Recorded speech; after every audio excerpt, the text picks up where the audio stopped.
j'ai commencé Severance, et après 2 épisodes, je peux déjà te dire que c'est une des séries les plus weird que j'ai vues, puis je trippe ben raide dessus. Tu sais, il y a des shows qui essaient trop fort d'être mystérieux, mais Severance, ça coule tout seul. C'est genre une job de bureau fusionnée avec un cauchemar d'anxiété, le tout emballé dans un esthétique rétro-futuriste qui feel comme si t'étais pogné dans une pub de 1975 qui veut te vendre de l'aliénation sociale. L'histoire tourne autour de Mark, joué par Adam Scott, un gars qui bosse chez Lumen Industries, une compagnie ultra mystérieuse qui a une politique d'emploi extrême.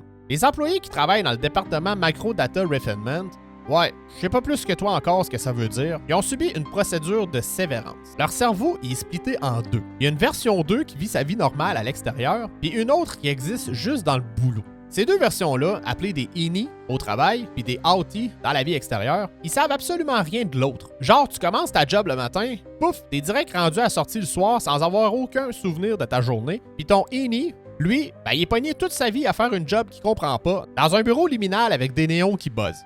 Mark, lui, il est devenu un innie volontairement après avoir perdu sa femme, question de pas trop vivre son deuil. Déjà là, c'est heavy, mais autour de lui, il y a toute une brochette de collègues qui rendent l'ambiance encore plus bizarre. Il y a Ellie, la nouvelle qui débarque, full en panique, qui veut juste sacrer son camp. Elle est pas cave, et elle comprend que cette affaire-là, ça a pas d'allure. Il y a Dylan, le dude qui essaie de rendre la job le fun en trippant sur des récompenses de la compagnie, genre des petits cadeaux de marde, le king du déni. Il y a Irving, lui, c'est le plus brainwashé de la gang, toujours en train de parler des règles puis de la compagnie comme si c'était une religion.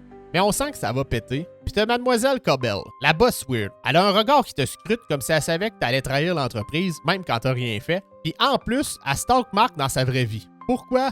On le sait pas encore. Si t'as déjà eu une job plate dans un bureau gris, où il y a juste le son du clavier puis l'odeur du café cheap, ben Severance, il va te trigger des souvenirs traumatisants. Les corridors sont trop longs, il y a des tournants qui donnent l'impression que tu viens d'entrer dans un autre monde, puis il y a 0 fenêtre. C'est comme si les backrooms puis un cauchemar corporatif avaient eu un bébé. Si les backrooms avaient été un show télé, ce serait peut-être bien ça. Tout feel étrange, liminal, symétrique, parfait, trop propre, mais dans un style vieillot qui date d'un futur qui est jamais arrivé.